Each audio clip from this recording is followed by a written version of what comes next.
Hello guys, मैं राघव ओगना आप सभी का स्वागत करता हूं अपने YouTube channel let's crack TT पर। उम्मीद करते हैं आप सभी अच्छे होंगे। अगर आपको हमारे चैनल पर वीडियोज अच्छी लगती हैं तो वीडियोज को लाइक करें, कमेंट करें, शेयर करें और चैनल को सब्सक्राइब जरूर करें। सब्सक्राइब करने के बाद बेल आइकन जरूर प्रेस करें ताकि कोई भी अगर नई वीडियो अपलोड होगी तो आपके पास सबसे पहले नोटिफिकेशन पहुंच सके। तो चलिए सेशन शुरू करते हैं। आज हम लेकर आए हैं आपके लिए ईवीएस एनवायरमेंट्स के कुछ प्रीवियस ईयर के क्वेश्चंस हैं। ये एक नई सीरीज है जिसमें आपको प्रीवियस ईयर के क्वेश्चंस देखने के लिए मिलेंगे। इसमें एनवायरमेंट के भी मिलेंगे, आपको हिंदी के भी मिलेंगे। कल हमने एक वीडियो बनाई थी उसमें साइकोलॉजी के कुछ क्वेश्चंस थे, तो आज हैं एनवायरमेंट्स के। तो चलिए स्टार्ट करते हैं। तो सबसे पहले देखते हैं पहला क्वेश्चन क्या है कि संसार का सर्वाधिक जलीय खरपतवार जिसे बंगाल का आतंक भी कहते हैं। मतलब ये पूछ रहा है हमसे कि जलीय खरपतवार जो है, जो जिसे बंगाल का आतंक भी कहते हैं, संसार का सर्वाधिक जलीय खरपतवार है जिसे बंगाल का आतंक भी कहते हैं। तो ये कुछ ऑप्शन है, जैसे इसने option A B C D, जलकुंभी कांग्रेसी घास या लेंटाना कैमारा या फिर सिनोडोन दूब घास है, ये इसे दूब घास बोलते हैं। या अब हमें पूछा गया है जलीय खरपतवार जो कि बंगाल का आतंक कहते हैं जिसे। अब आप देखिए ऑप्शन ए दिया है इसने अखोर्निया क्रोसिपस जिसे जलकुंभी कहते हैं। अखोर्निया क्रोसिपस जिसे जलकुंभी कहते हैं। और ऑप्शन बी या तो ये सही होगा या ऑप्शन बी इसने दिया है क्या, ऑप्शन बी इसने दिया है पार्थिनियम हिस्टोरोफोरस। पार्थिनियम हिस्टोरोफोरस जिसे क्या कांग्रेसी घास भी बोलते हैं। कांग्रेसी घास क्यों बोलते हैं इसे, ये अगर आपको ये जानना है तो आप नीचे कमेंट बॉक्स में कमेंट करें तो हम आपको बता देंगे कि इसे कांग्रेसी घास क्यों बोला जाता है। और ऑप्शन नंबर सी दिया हुआ है लेंटाना कैमारा, या तो इसे बंगाल का आतंक बोलेंगे या फिर सिनोडोन दूब घास बोलते हैं जिसे। तो इसका जो सही आंसर होगा वो क्या होगा, सही आंसर होगा ऑप्शन नंबर ए। ऑप्शन नंबर ए में क्या है, अखोर्निया क्रोसिपस जलकुंभी बोलेंगे जिसे। तो जो जलकुंभी है बेसिकली वो क्या है, बंगाल का आतंक है, क्या, जलकुंभी। तो नेक्स्ट जो दूसरा क्वेश्चन है यह है कि वायरल से अजैविक होने का लक्षण है। जो वायरस है, वायरस के अजैविक होने का क्या लक्षण है। जो वायरस अजैविक मतलब जैविक और अजैविक दो तरह के घटक होते हैं, जैविक और अजैविक। तो वायरस के अजैविक होने का क्या पूछ रहा है, लक्षण पूछा गया हमसे कि वायरस का अजैविक होने का लक्षण क्या है। चलते हैं ऑप्शंस की तरफ। तो ऑप्शंस हैं कि यह प्रजनन नहीं कर सकता। अब अजैविक अगर होगा, अगर उसमें वायरस अगर अजैविक लक्षण है उसमें, तो क्या वह प्रजनन नहीं कर सकता, क्या उसमें प्रोटीन नहीं पाया जाएगा, या उसमें वंशानुगत सामग्री नहीं पाई जाएगी, या फिर उसको क्रिस्टल के रूप में परिवर्तित किया जा सकता है। मतलब ये इसने पूछा है कि वायरस के अजैविक होने के जो लक्षण हैं इसमें से कौन से हैं। तो इसका जो सही राइट आंसर है वो है ऑप्शन नंबर डी, इसको क्रिस्टल के रूप में परिवर्तित किया जा सकता है। अगर वायरस जैविक होगा, याद रखिए, अगर वायरस क्या होगा, जैविक होगा, जैविक लक्षण होंगे वायरस के, तो उसे हम क्रिस्टल के रूप में नहीं परिवर्तित कर सके, नहीं तोड़ सकते उसे, क्रिस्टल नहीं, क्रिस्टलाइज उसे नहीं किया जा सकता। अगर अजैविक होगा तो हम उसे क्रिस्टल के रूप में क्या कर सकते हैं, परिवर्तित कर सकते हैं। तो चलते हैं नेक्स्ट थर्ड क्वेश्चन की तरफ। इसमें पूछा गया हमसे पादप हार्मोन जो फलों को पकाने में सहायता करता है। कोई एक ऐसा पादप हार्मोन है, जो पौधों में हार्मोन होते हैं जिस तरह से मनुष्य में हार्मोन होते हैं, सभी जीव जंतुओं में होते हैं, ऐसे क्या पेड़ पौधों में भी, पादपों में भी क्या होते हैं, हार्मोन होते हैं। तो इसमें से कौन सा एक पादप हार्मोन है इन चार ऑप्शनों में से जो कि फल को पकाने में सहायता करता है। अब इसमें इन्होंने क्या दिया है, नंबर ऑप्शन नंबर ए क्या दिया है, साइटोकाइनिन है। ऑप्शन नंबर बी क्या दिया है, जिब्रेलिन है या ऑक्सिन है या फिर एथाइलिन। तो इसमें जो राइट आंसर होगा वो कौन सा होगा, option number D, ethylene. Ethylene जो है वो एक ऐसा हार्मोन है, ऐसा पादप हार्मोन है जो कि फलों को पकाने में क्या करता है, हेल्प करता है। किसको, फलों को पकाने में। तो फलों को पकाने में हेल्प क्या करेगा, याद रखिए एथाइलिन, जो कि पादप हार्मोन है। तो नेक्स्ट क्वेश्चन नंबर 4, इसमें पूछा है कि स्वतंत्र रूप से भूमि में रहने वाला अवायवीय जल जीवाणु। अब इसको जरा ध्यान से पढ़ेंगे कि स्वतंत्र रूप से भूमि में रहने वाला अवायवीय जीवाणु जिसमें नाइट्रोजन स्थिरीकरण की क्षमता होती है। एक ऐसा अवायवीय जीवाणु जो स्वतंत्र रूप से भूमि में भी रहता हो और जिसमें नाइट्रोजन स्थिरीकरण की क्षमता भी हो। तो ऑप्शन देखते हैं। तो ऑप्शन है clostridium, option number A, rhizobium B, और ऑप्शन नंबर सी ये क्या है, ऑप्शन नंबर सी में क्या है, एजोटोबैक्टर या फिर विब्रियो। तो ये जो चारों ऑप्शन है इसमें से हमें ये बताना है कि स्वतंत्र रूप से जो अवायवीय जीवाणु है और जिसमें नाइट्रोजन स्थिरीकरण क्षमता होती है। तो ये कौन सा होगा ऑप्शन नंबर इसमें ठीक हो जाएगा ए। ऑप्शन नंबर कौन सा ठीक होगा, ए, क्लोस्ट्रीडियम। ये हो जाएगा ऑप्शन नंबर ए ठीक। क्लोस्ट्रीडियम एक ऐसा अवायवीय जीवाणु है जिसमें नाइट्रोजन स्थिरीकरण की क्षमता भी होती है और मोस्ट बात यह है कि ये स्वतंत्र रूप से भूमि में रहता भी है, भूमि में पाया जाता है स्वतंत्र रूप से, एकदम फ्री रूप से पाया जाता है ये भूमि के अंतर्गत। ठीक है, तो नेक्स्ट चलते हैं। पांचवा क्वेश्चन क्या कह रहा है, पांचवा पढ़ेंगे, किस प्रकार का डीएनए कोशिका में सामान्य रूप से पाया जाता है। ये पूछ रहा है कि किस प्रकार का डीएनए है जो सामान्य रूप से कोशिका में पाया जाएगा। तो ऑप्शन देखते हैं, ऑप्शन दे रखे हैं इसने। ऑप्शन नंबर ए है बी डीएनए या सी डीएनए या ए डीएनए या फिर डी ऑप्शन क्या है, जेड डीएनए। तो ये जो चार ऑप्शन है इसमें से हमें ये बताना है कि जो ऐसा कौन सा डीएनए है जो कोशिका में सामान्य रूप से पाया जाता है। अगर आपको इसके डीएनए और आरएनए इसके टॉपिक, इस टॉपिक पर भी एक वीडियो चाहिए तो आप कमेंट में हमें बता सकते हैं। तो इसमें कौन सा ऑप्शन ठीक हो जाएगा, इसमें ऑप्शन नंबर हो जाएगा ए, जो बी डीएनए है वो क्या है, कोशिका में सामान्य रूप से पाया जाएगा। तो चलते हैं सिक्स की तरफ। ये पूछ रहा है कि सन 1853 में भारत की पहली यात्री ट्रेन चली थी, कब चली थी। और मतलब ये कब चली थी, इसने सन दिया हुआ है 1853। और ये पूछ रहा है कि किसके बीच चली थी, मतलब कहाँ चली थी। तो एक ये याद रखें आप कि इसमें पूछा गया यात्री ट्रेन, यात्री ट्रेन पूछी है, ना कि कोई वैसे मालवाहक ट्रेन या कोई और। तो यात्री ट्रेन जो चली थी सबसे पहले, वो सभी को पता होगा, उम्मीद करते हैं, वो चली थी मुंबई से ठाणे के बीच 1853 में।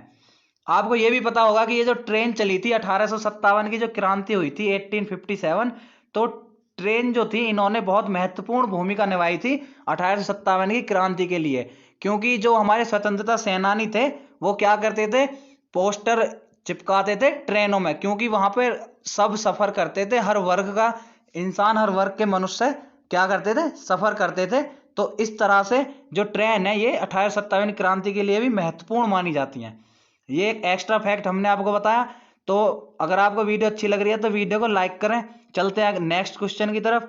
नेक्स्ट है, ये हमसे पूछ रहा है कि एशिया का सबसे बड़ा पशु मेला कहाँ आयोजित होता है। ये क्वेश्चन कई बार पूछा गया है, कई बार पूछा गया यूपी टेट में। कहाँ, यूपी टेट में कई बार क्वेश्चन पूछा गया है। तो जो सबसे बड़ा एशिया का क्या है पशु मेला है वो कहाँ लगेगा, पुष्कर में या हरिद्वार में, सोनपुर में, नासिक में। तो इसमें कौन सा ऑप्शन ठीक होगा, जो सबसे बड़ा मेला है वो लगता है सोनपुर में। सबसे बड़ा मेला कहाँ लगेगा, जो पशु मेला है वो लगेगा सोनपुर में। नेक्स्ट पूछ रहा है हमसे क्वेश्चन नंबर 8 कि नेशनल एकता परिषद की स्थापना कब हुई। जो राष्ट्रीय एकता परिषद है, नेशनल एकता परिषद है, इसकी स्थापना कब हुई हमें ये बताना है। तो 1971, 1961, 1951 या 1981। तो इसमें जो ऑप्शन ठीक होगा वो ऑप्शन होगा 1961। सन 1961 में नेशनल एकता परिषद बोले या फिर राष्ट्रीय एकता परिषद की क्या हुई थी, स्थापना हुई थी। तो नेक्स्ट चलते हैं, 9वां क्वेश्चन है कि समता के अधिकार का उल्लेख संविधान के किस अनुच्छेद में मिलता है या किन अनुच्छेद में मिलता है। जो समता का अधिकार है, समानता का अधिकार है, वो किस अनुच्छेद में है, संविधान में किस अनुच्छेद में वो दिया गया है। तो इसमें ऑप्शन देखते हैं, अनुच्छेद 23 और 24 में, अनुच्छेद 14, 18, 19 या 22 या अनुच्छेद 25 और 28 में। तो हमें बताना क्या था, संविधान के किस अनुच्छेद में समता या समानता का क्या है, हमें अधिकार का उल्लेख किया गया है। तो इसका ऑप्शन कौन सा ठीक हो जाएगा, जो समानता का अधिकार है वो अनुच्छेद 14 से 18 के बीच हमें क्या दिया गया है, समानता का अधिकार दिया गया है संविधान के द्वारा। तो नेक्स्ट चलते हैं, किस देश में लचीला संविधान लागू है? ये जो पूछ रहा है बेसिकली, जो फ्लेक्सिबिलिटी है, फ्लेक्सिबल कॉन्स्टिट्यूशन है, जो वो किस देश का संविधान है जो लचीला है? क्या अमेरिका या चीन, भारत या यूनाइटेड किंगडम? तो ये तो आप सभी को पता होगा कि यूनाइटेड किंगडम का जो है वो लचीला संविधान यूनाइटेड किंगडम का है। भारत का तो एक संयुक्त संविधान है, मिश्रित संविधान है, और यूनाइटेड किंगडम का क्या है? लचीला संविधान है। लचीला किसका संविधान है? यूनाइटेड किंगडम का। चलते नेक्स्ट। नेक्स्ट पूछा गया है, पूर्वा किस अधिवास में शामिल है? पूर्वा किस अधिवास में शामिल है? रेखीय में है या ग्रामीण में है, अपखंडित है या नगरीय है? क्या पूर्वा, हमें यह बताना है पूर्वा किस अधिवास में शामिल है। तो पूर्वा जो है वो बेसिकली क्या है? वो ग्रामीण अधिवास में है। ग्रामीण मतलब ग्रामीण इलाके से बिलोंग है क्या? पूर्वा। कहां से? ग्रामीण से। तो इसका ऑप्शन नंबर बी करेक्ट हो जाएगा, ग्रामीण। तो नेक्स्ट है कि कौन सा ज्वालामुखी पर्वत है? इन चारों पर्वतों में से हमें यह बताना है कि ज्वालामुखी पर्वत कौन सा है। ये तो आप सभी को पता ही होगा, ये है, इसमें ऑप्शन नंबर डी ठीक होगा, किलिमंजारो। जो किलिमंजारो है वो क्या है? एक ज्वालामुखी पर्वत है, और ज्वालामुखी में भी कैसा पर्वत है?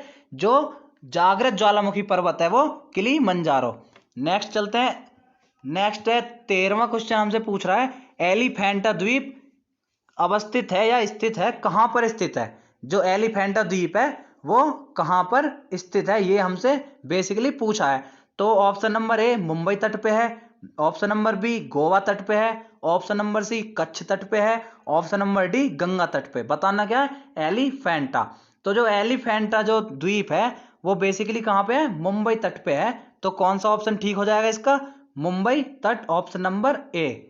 तो एलिफेंटा द्वीप कहां हो गया? मुंबई तट पे। तो नेक्स्ट है कि मानसूनी वन पाए जाते हैं जहां वर्षा होती है।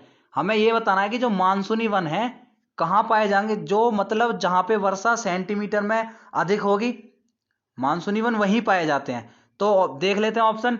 ऑप्शन नंबर ए 50 से 150, 150 से 200 और 70 से 200 या 70 से 100। तो इसका जो ऑप्शन होगा वो मानसूनी वन जो है बेसिकली वो 70 से और 200 सेंटीमीटर की जहां पर वर्षा होगी, 70 to 200, वो बेसिकली वहां पर पाए जाएंगे। क्या?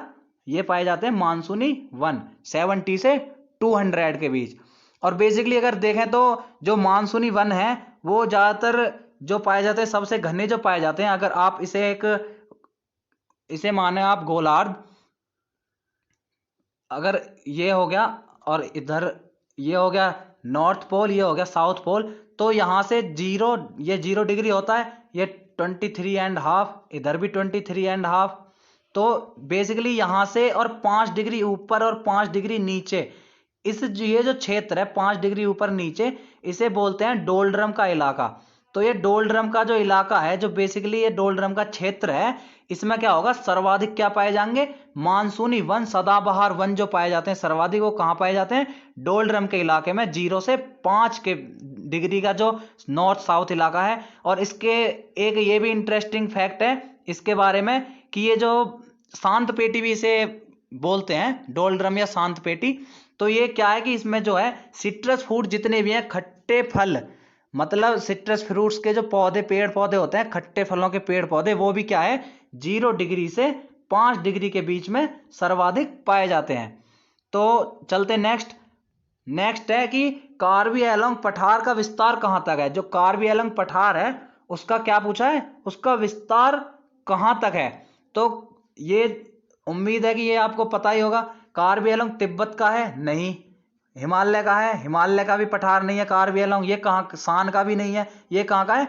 जो कार्बी एलोंग पठार है वो प्रायद्वीपीय पठार का भाग है। प्रायद्वीपीय पठार का भाग है कार्बी एंगलोंग पठार, जो है वो प्रायद्वीपीय पठार का भाग है। बेसिकली प्रायद्वीपीय होता क्या है, अगर आप ये इसको इंडिया का मैप समझें बेसिकली, तो ये जो इधर भी इसके इधर सागर है, इधर इधर इधर बंगाल की खाड़ी है, इधर अरब सागर है।